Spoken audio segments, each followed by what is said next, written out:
네 가지만 아시면은 이 수동태 전체를 이해하는데 큰 무리는 없을 거라고 생각됩니다. 제가 좋아하는 영국 작가인 조지 오웰이 예전에 이런 말을 했습니다. Never use the passive where you can use the active. 자, 능동태로서 할 수 있는 말에 수동태로 말하지 말아라. 자, 이거 무슨 소린가요? 자, 영어는 능동태가 우선이고 기본이잖아요. 아니, 영어뿐만 아니라 모든 언어가 마찬가지 아닌가요? 자, 모든 문장에 능동태를 쓸 수 있잖아요. 이거를 수동태로 바꾸는 거죠.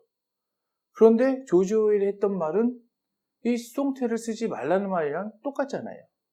자, 동물농장, 1984, 한 시대를 풍미한 이런 소설을 쓴 작가가 이런 말을 했습니다. 그래서 메리엄 웹스터즈에서 조사를 했어요. 뭐 TV, 영어책, 뭐 전수조사를 했죠. 그랬더니 약 13% 정도 수동태가 쓰여졌다고 합니다. 자, 그렇다면 이 조지 오웰의 책에서는 몇 퍼센트나 쓰였을까요? 아니, 안 쓰였을까요? 아니, 쓰였는지 안 쓰였는지가 중요한 게 아닙니다. 아주 웃긴 결과가 나왔거든요. 약 20% 수동태가 조지 오웰 작품에 쓰였다고 합니다. 아니, 그래서 저는 사실 여기서 적잖이 실망을 했습니다. 그래도 한 시대를 풍미한 지성인데 자기는 쓸 수 있고 남은 못 쓰게 한다? 이거 겉과 속이 다른 사람이잖아요. 근데 한편으로는 왜 이런 말을 했을까? 사실일까? 궁금했습니다. 그래서 조지 오웰이 쓴 에세이를 찾아서 읽어봤죠. 그랬더니 이 문장이 딱 하나 있더라고요. Never use the passive where you can use the active. 그런데 바로 또 이런 문장이 나오더라고요. I have not here been considering the literal use of language. 자, 이거는 이 문학적 사용에는 고려를 안 한다. 그러니까 문학적 사용에 얘기하는 건 아니다. 이런 뜻이죠. 자, 그럼 무슨 얘기일까요? 자, 이 에세이는 자신이 정치인들에게 갖고 있는 불만을 얘기한 글이었습니다. 자, 사실 이 핵심은 이겁니다. Mistakes were made. 잘못이 저질러졌다. 누가 실수를 했나요? 누가 잘못을 저질렀나요? The city was bombed. 누가 폭탄을 터뜨렸나요? 이 정치인들 당신이 했잖아. 수동태 뒤에 숨지 말아라. 책임을 회피하지 말아라. 이런 의미를 갖고 있는 에세이였습니다. 그래서 저는 이 에세이를 읽고 조지 오웰이 더 좋아졌습니다. 자, 제가 수동태를 다룸에 있어서 이 조지 오웰의 에피소드로 시작을 한 것은 이 에피소드에 이 수동태의 성격이 담겨있기 때문이죠. 원래 영어에 수동태가 있었을까요? 자, 없었으니까 제가 이런 질문을 드렸겠죠. 자, 원래 이 수동태는 라틴 보이스였습니다. 뭐 보이스 하면은 뭐 목소리? 좀 어색하실 수도 있는데 여기서의 보이스는 말투, 어투입니다. 자, 예를 들면은 뭐 5살짜리 원어민 아이가 있다고 해보죠. I did it. 내가 해냈어. 약간 이런 표현을 합니다. 근데 이게 나이가 들면서 it's done. 그러면서 좀 겸양적 표현을 하게 되죠. 자기를 숨기는 겁니다. 자, 라틴과 영어의 문화 차이, 또 언어 차이 있었겠죠. 당연히 라틴어가 수준이 훨씬 높았겠죠. 그러니까 영어가 이 수준 높은 이 라틴 보이스를 받아들인 거죠. 영어에서 수동태가 없었고, 그리고 이게 진화된 거면 존재 혹은 진화 전에 오리지널 폼이 있었겠죠. 이 오리지널 폼을 이해하는 것이 이 수동태를 이해하는 데 기본이 될 겁니다. 근데 여러분, 저희 영상들을 그 순서대로 보신 분들이라면 이미 이 오리지널 폼 이해하고 계십니다. 그래도 뭐 복습하는 차원에서 짚고 한번 넘어가죠. 자, 원어민들은 세상을 독립된 객체로 바라보죠. 다 독립된 겁니다. 반면에 우리는 세상이 다 연결된 걸로 보죠. 뭐 나랑 카메라, 앞에 있는 김 대표, 조명 다 연결된 걸로 봅니다. 자, 그러니까 우리는 이런 관점의 차이점도 배워봤었죠. 자, 그러니까 우리는 세상을 먼저 연결을 합니다. 그 다음에 뒤에 가서 서술어로 설명을 해주는 언어 구조를 가지고 있죠. 반면에 영어는 이 독립된 객체들을 순서대로 나열해주는 언어 구조를 가지고 있습니다. 우리는 이런 구조의 차이점도 알아봤었죠. 자, 이런 관점과 구조에 최적화되어서 만들어진 게 바로 영어의 어순입니다. 가장 중요한 것부터 덜 중요한 것까지, 가장 명확한 것부터 덜 명확한 것까지 순서에 따라서 나열해서 정보를 전달해주는 게 영어의 어순인 거죠. 자, 그러면 왜 이 수동태에서 어순을 다시 얘기할까요? 자, 우리말처럼 이제 한국어는 막 어순이 그렇게 중요하진 않잖아요. 뭐 목적격 조사, 주격 조사를 이용해서 얼마든지 수동적 느낌으로 우리가 표현할 수가 있잖아요. 그래서 우리는 수동태가 없습니다. 대신에 우리는 피동형이라고 부르죠. 근데 영어는 어순이 참 중요합니다. 이 어순에 따라서 느낌, 강조하는 거, 또 어감 이런 게 바뀌거든요. 그래서 어순이 굉장히 중요한 겁니다. 자, 우리는 영어에서 가장 중요하고 명확한 것을 먼저 쓴다고 했죠. 이걸 우리 뭐라고 부르나요? 주어라고 부르죠. 그 다음에 이거에 비해서 좀 덜 중요한 거, 이걸 그 다음에 쓰겠죠. 이걸 우리 뭐라고 부르나요? 목적어라고 그러죠. 근데 주어든 목적어든 다 독립된 객체잖아요. 서로 연결이 되어 있나요? 연결이 안 돼 있죠. 그럼 연결해줘야죠. 뭘로 연결해주죠? 우리는 이거 동사로 연결해준다고 배웠었습니다. 자, 주어, 동사, 목적어. 이게 영어의 가장 기본적인 모습입니다. 근데 여러분들 중에 이거 모르는 사람이 어딨어. 다 알지. 다 아실 겁니다. 그런데 여러분들 중에서 이 주어나 목적어를 독립된 객체로 느끼시는 분들 계신가요? 이게 느껴지셔야 수동태가 의미가 있는 겁니다. 자, 우리말 같은 경우는 나는 밥을 먹는다. 내가 중요한 겁니까? 밥이 중요한 겁니까? 사실 저는 잘 모르겠어요. 내가 중요한지 밥이 중요한지. 그래서 우리말에는 수동태가 없는 겁니다. 근데 영어에서는요. 내가 제일 중요한 겁니다. 자, 주어, 동사, 목적어. 이게 가장 영어의 기본 모습이라고 했습니다. 그런데 사실 이것만 가지고 우리가 영어를 구사할 수는 없잖아요. 뒤에 좀 설명해주고 보충해주는 것들이 나오죠. 자, 이거를 우리나라 사람들은 소방시, 장방시에서 장소, 방법, 시간 이렇게 외우시던데 제가 이거를 이렇게 외우지 말아라 그렇게 못해요. 근데 사실 미국에서는 이렇게 안 외우거든요. 제가 영어를 배울 때는요, 이거는 그냥 매너로 퉁쳤습니다. 원어민들은 그냥 이걸 느끼는 거죠. 그러니까 여러분들도 이걸 굳이 외우시려고 하지 마시고 느끼시면서 외우시면 사실 더 잘 외워지고 느끼시면 사실 외울 필요도 없습니다. 자, 한번 볼까요? 자, 장소. 눈에 확 보이죠? At the airport. 그냥 머릿속에도 그려지잖아요. 명확하죠? 자, 그 다음에 좀 덜 명확한 게 방법. with pen, by car, by bus.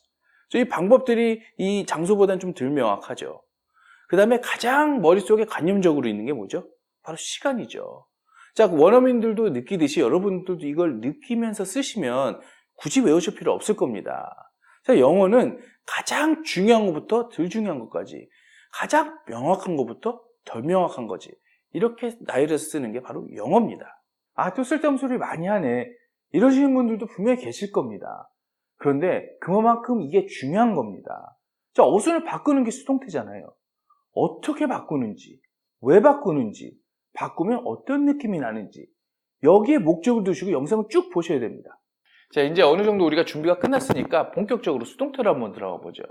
자, 문장에서 가장 중요한 것은 주체가 되는 주어, 그리고 그 상대가 되는 목적어, 그리고 그걸 연결해주는 동사. 자, 이게 어순이라고 했습니다. 영어의 어순이죠.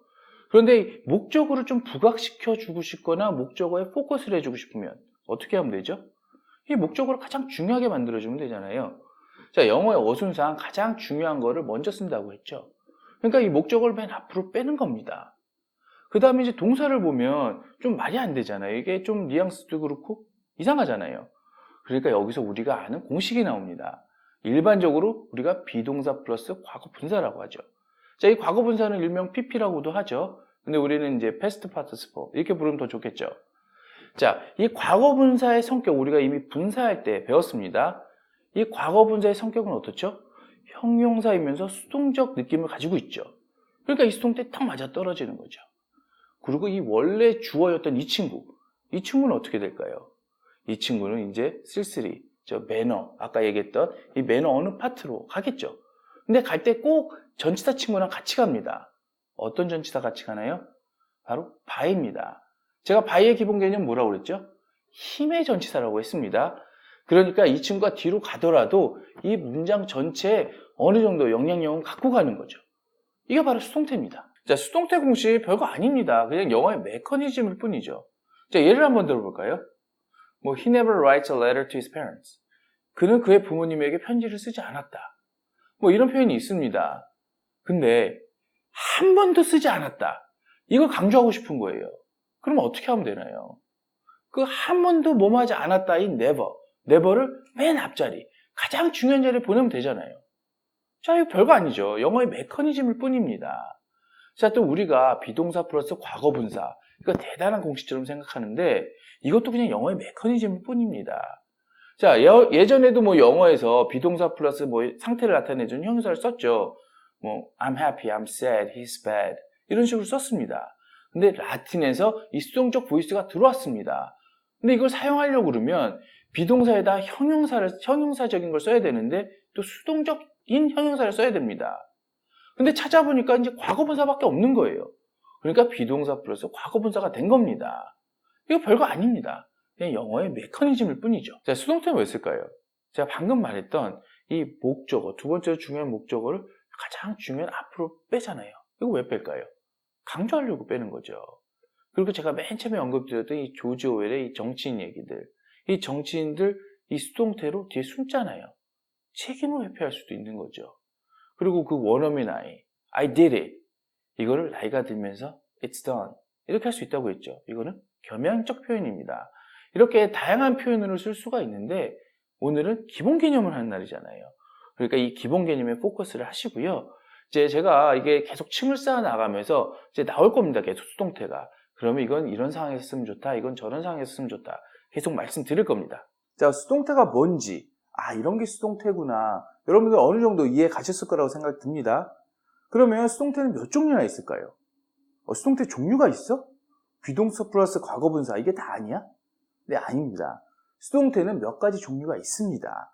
뭐 학자들마다 조금씩 차이는 있는데 8개에서 많게는 10개까지 분류를 합니다. 그런데 우리는 이거 다 할 필요 없습니다.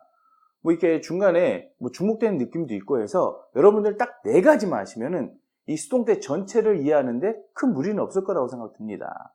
자, 첫 번째. 대표적인 수동태죠. 우리가 바로 전에 했는데 비수동태, 비패시브입니다. 자, 두 번째. get passive, get 수동태죠. 세 번째. prepositional passive. 제가 전치사, 전도사잖아요. 전치사 아주 중요합니다. 전치사 수동태입니다. 자, 네 번째. medial passive. 자, 이거를 한국 분들이 좀 모르시기도 하고 잘 사용을 안 하세요. 이걸 한국말로 하면 중간 형태의 수동태인데 프랑스 문법에서는 이거를 중간태라고 부릅니다. 자, 이 4가지만 여러분들 확실하게 하시면 앞으로 수동태가 나와도 이해하시는데 또 사용하시는데 큰 무리가 없이 잘 사용하실 수 있을 거라고 생각됩니다. 자, 첫 번째는 비패시브입니다. 그런데 바로 앞에 서 있었죠. 그러니까 바로 두 번째로 넘어가겠습니다. 두 번째는 get passive입니다. 왜 get passive일까요? 자, 비동사 대신에 get을 써서 get passive입니다. 사실 이런 표현은 없었습니다. 근데 1665년도에 이 표현이 공식적으로 등장을 합니다. 이게 등장을 했을 때는 굉장히 이노베이티브한 표현이었거든요. 마치 스티브 잡스의 아이폰처럼요. 그 정도로 파괴력이 있었습니다. 뭐 현대 영어에서는 뭐 저도 사실 많이 쓰고 있고 또 미디어에서도 많이 쓰고 있죠. 왜 그럴까요? 한번 볼까요? 자, he is beaten, he got beaten. 두 문장 다 수동태입니다. 제가 비동사 형상은 아직 안 찍었지만 그 기본 개념 말씀드렸죠. 바로 존재입니다. 자, 이 문장을 기본 개념에서 바라보게 되면 그냥 상태를 나타내 주는 거죠. He's beaten. 그냥 맞았다입니다. 현재 상태를 뭐 나타내 주거나 그냥 결과만 말해 주죠. 근데 get은 뭡니까? 자, get의 기본 개념은 뭐였죠? 도착과 획득이잖아요. 그러니까 제가 뭐 어딘가를 도착해서 획득하는, 확 가지는 느낌. 이런 느낌이 들죠. 그러니까 이게 수동태이긴 하지만 좀 액티브한 느낌이 듭니다. 그래서 get동사를 쓰면 뭐 비동사처럼 이런 수평적 느낌이 아니라 그래서 어디선가 확 치솟는 느낌. 자, 이런 느낌이 납니다. 이런 느낌을 이 학자들은 서든한 느낌이라고 하더라고요. 이 서든한 느낌. 여러분들 꼭 기억하시기 바랍니다. 제가 이 표현을 이노베이티브한 표현이라고 했잖아요. 자, 왜 그럴까요? 자, 예문 한번 보죠. I got angry. 자, 이 표현은 뭐 옛날부터 많이 쓰던 표현입니다. 그래서 일반 대중들이 많이 쓰던 표현이죠. 자, 이 표현은 I was angry. 이거보다 훨씬 더 액티브한 느낌이 들죠. 제가 어디 가서 이 angry를 확 획득한 느낌이니까요. 이건 옛날부터 쓰였던 표현입니다. 근데 이 get 다음에 형용사가 오잖아요. 이 형용사 자리에다가 과거 분사를 쓴 겁니다. 이 과거 분사도 형용사잖아요. 자, 그러다 보니까 이걸 여태까지 표현 못하던 그런 느낌을 표현할 수 있게 된 거예요. 아무 구조 변화 없이요. 그러니까 대중들한테 널리 쓰게 된 거죠. 그래서 학자들이 이거를 이노베이티브한 표현이다 라고 한 겁니다. 자, 요즘 류현진 선수 메이저리그에서 뛰어난 활약을 펼치고 있죠. 자, 그래서 메이저리그 방송을 보다 보면 개패시브 표현이 굉장히 많이 나옵니다. 자, 예를 들면 이런 겁니다. 누군가 도루를 했습니다. 그러면 The second bases got stolen. 이렇게 해설자가 얘기를 하죠. 자, 2루 베이스를 훔친 겁니다. 도루를 한 거죠. 그런데 해설자가 만약에 The second base is stolen. 이러면 바로 채널 돌아가겠죠? 재미없으니까요. 자, 그리고 또 이런 게 있습니다. 개패시브를 쓰게 되면은 이 패시브를 중심으로 해서 이 앞부분이 도드라집니다. 이 서든한 느낌이 있잖아요. 그래서 이 주어까지 확 도드라지니까 이 바이야 원래 주어였던 이 영향력이 사라지게 됩니다. 이 영향력이 사라지게 되니까 생략을 하게 되는 거죠. 그러니까 여러분이 개패시브에서 딱 두 가지 기억하시면 됩니다. 이 첫 번째는 이 주어 포함해서 이 수동태 부분이 확 도드라지는 느낌이다. 두 번째는 바이야는 생략한다. 이 두 가지만 확실하게 알고 계시면 됩니다. 자, 세 번째는 프리포지셔널 패시브, 전치사 수동태입니다. 자, 우리 한국 분들 이거 잘 사용 안 하시는 것 같아요. 근데 괜찮습니다. 원어민들도 옛날에는 이거 어색해서 잘 사용 안 했거든요. 그러니까 원래 영어적 구조는 아니라는 거죠. 이거는 스캔디나비아 반도, 뭐 스웨덴이나 노르웨이 이쪽에서 왔습니다. 근데 현대 와서 이제 폭넓게 사용하고 있을 뿐이죠. 자, 이런 형태입니다. I take care of him. He is taken care of by me. 이건데 원래 of 뒤에 오는 거는 전치사 뒤에 오는 거는 목적어가 아니죠. 그런데 이 take care of를 동사구로 보면은 이 힘이 이 목적어가 되겠죠. 그래서 영어적으로 교환이 가능한 건데 교환을 하고 나니까 of랑 by랑 합쳐지니까 같이 쓰잖아요. 그러니까 너무 어색한 거예요. 그래서 일반적으로 이 by 뒤는 생략을 하는데 써도 상관없습니다. 자, 이게 우리가 익숙하지 않아서 사용을 못하는 겁니다. 어색해도 계속 사용하면 익숙해집니다. 마지막으로 네 번째, 미디어 패시브입니다. 그런데 이 미디어 패시브 용어조차도 사실 안 들어보신 분들이 상당히 많을 것 같습니다. 그런데 이 미디어 패시브 개념이 상당히 어렵습니다. 제가 예전에 이거 개념 정리를 한번 해보려고 원어민 학자가 쓴 논문을 읽어봤는데 이해가 안 가더라고요. 자, 원어민들은 이걸 자연스럽게 씁니다. 이제 그러다 보니까 외국인인 우리 같은 사람들이 왜 어려워하는지 공감을 못하는 것 같더라고요. 그래서 개념이 명확하게 정리가 안 돼 있었습니다. 자, 우리 같은 외국인들은 원어민 학자들이 쓰는 이 논문을 가져다가 개념 정리를 다시 해서 다시 배우잖아요. 그런데 이게 명확하지 않다 보니까 우리가 미디어 패시브를 접할 기회가 적었던 거예요. 근데 제가 다시 한번 말씀드리지만 이 원어민들, 이 미디어 패시브 너무 자연스럽게 잘 씁니다. 그러니까 우리도 미디어 패시브 알아야겠죠? 이 미디어 패시브를 처음 접할 때 설명만으로는 이야기가 참 힘듭니다. 제가 문장 몇 개 드려볼게요. 이 자동차는 잘 달린다. 와인이 잘 넘어간다. 문이 쉽게 열린다. 벽이 잘 부서진다. 창문이 쉽게 깨진다. 외국차가 빨리 팔린다. 이 책은 어렵지 않게 번역된다. 이 짐은 효과적으로 옮겨진다. 자, 잠깐 멈추시고 이 문장들을 한번 영작해 보세요. 자, 여러분들 영작 다 해보셨나요? 어떠셨나요? 쉬우셨나요? 어려우셨나요? 자, 우선 첫 번째 문장만 한번 보겠습니다. 혹시 첫 번째 문장 이렇게 영작하지 않으셨나요? The car was driven smoothly. 자, 대부분의 외국인들은 이렇게 영작을 할 겁니다. 그렇다면 원어민들은 어떻게 할까요? 자, 원어민은 drives, drinks, opens, breaks. 자, 이런 식으로 씁니다. 자, 이 모양, 수동태 모양 아니죠? 능동태 모양이죠? 근데 해석은 어떤가요? 수동태 해석이죠. 이게 바로 미디어 패시브입니다. 이 미디어 패시브는 중세시대에 처음 등장을 합니다.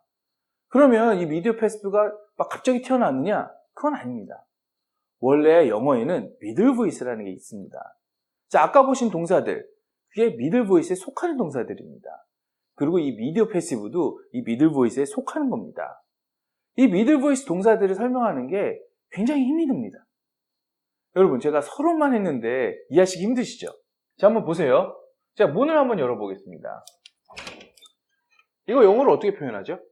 I opened the door. 자, 이걸 수동태로 한번 바꿔볼까요? The door was opened. 자, 수동태는 이렇죠. 자, 저기 문만 보이네요. 자, 문이 열렸습니다. 자, 이거 영어로 어떻게 표현할까요? 자, 이걸 The door was opened 이렇게 표현하면 아까 제가 열었던 그 표현이랑 똑같잖아요. 근데 원어민 입장에서는 이게 상황이 틀리니까 다른 표현이 필요한 거예요. 그래서 원어민들은 이거를 The door opened 이렇게 표현을 합니다. 자, 이거는 능동태도 아니고 수동태도 아닌 그 미들 보이스를 만들어서 표현을 한 겁니다. 자, 다시 한번 보세요. 제가 문 한번 열어보겠습니다. 문이 쉽게 잘 열리네요. 이건 제가 힘이 세서 문이 잘 열리는 걸까요? 그건 아니죠. 이 문의 성질이 쉽게 잘 열리는 문인 거죠. 자, 제가 없다고 생각해 보세요. 이 문에만 한번 포커스를 해보세요. 그때 원어민들이 이거를 표현할 때 The door opens easily 이렇게 표현을 합니다. 그리고 이걸 미디어 패시브라고 하는 겁니다. 자, 운전을 하니까 차가 잘 나가요. 와인을 마시니까 잘 넘어가요. 문을 여니까 문이 잘 열려요. 자, 이거는 원래 좋은 차니까 잘 나가는 겁니다. 원래 좋은 와인이니까 잘 넘어가는 거예요. 잘 열리는 성질을 갖고 있는 문이라서 문이 잘 열리는 겁니다.